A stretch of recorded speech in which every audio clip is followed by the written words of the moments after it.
മഹാരാഷ്ട്രയിൽ മുനിസിപ്പൽ ആശുപത്രിക്കുള്ളിൽ ഡോക്ടർമാർക്കും നഴ്സുമാർക്കും നേരെയുണ്ടായ ആക്രമണം വലിയ വിവാദമായി.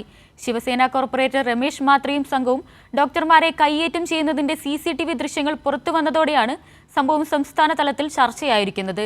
മഹാരാഷ്ട്രയിൽ വീണ്ടും രാഷ്ട്രീയ സ്വാധീനവും ഗുണ്ടായുസവും ആരോഗ്യരംഗത്തേക്ക് കടന്നുവരുന്നുവെന്ന വിമർശനത്തെ ഇടയാക്കിയിരിക്കുകയാണ് സംഭവം.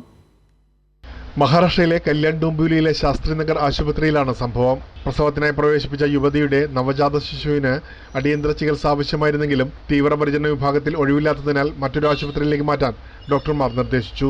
ഇതിന് പിന്നാലെ രോഗിയുടെ ബന്ധുക്കൾ ശിവസേന കോർപ്പറേറ്റർ രമേശ് മാത്രയെ ബന്ധപ്പെട്ടുവെന്നാണ് ഡോക്ടർമാരുടെ ആരോപണം. തുടർന്ന് ആശുപത്രിയിലെത്തിയ മാത്രയും അനുയായികളും ഡോക്ടർ ശ്രുതി ഭാവിസ്കറേയും ഡോക്ടർ വൈഭവ് സ്വാലുങ്കയെയും മർദ്ദിച്ചതായി ആശുപത്രി അധികൃതർ പറയുന്നു. ഡോക്ടർമാരെ സംരക്ഷിക്കാൻ ശ്രമിച്ച 2 നഴ്സുമാരെയും കൈയേറ്റം ചെയ്തു. മുഴുവൻ സംഭവം ആശുപത്രിയിലെ CCTV ക്യാമറയിൽ പതിഞ്ഞിട്ടുണ്ട്. ആശുപത്രിക്ക് പുറത്തുവന്ന് തട്ടിക്കളയുമെന്ന് ഭീഷണിപ്പെടുത്തിയതായും ഡോക്ടർമാർ ആരോപിക്കുന്നു. വിഷ്ണുനഗർ പോലീസ് സ്റ്റേഷനിൽ പരാതി നൽകിയെങ്കിലും ഇതുവരെ FIR രജിസ്റ്റർ ചെയ്തിട്ടില്ലെന്നാണ് ഡോക്ടർമാരുടെ ആരോപണം. സംഭവത്തിന്റെ CCTV ദൃശ്യങ്ങൾ പുറത്തുവന്നതോടെ പോലീസ് അന്വേഷണം ആരംഭിച്ചു. അതേസമയം ആരോപണങ്ങളോട് ശിവസേന കോർപ്പറേറ്റർ രമേശ് മാത്രെ ഇതുവരെ ഔദ്യോഗികമായി പ്രതികരിച്ചിട്ടില്ല. പ്രേംലാൽ, കൈലി ന്യൂസ്, മുംബൈ.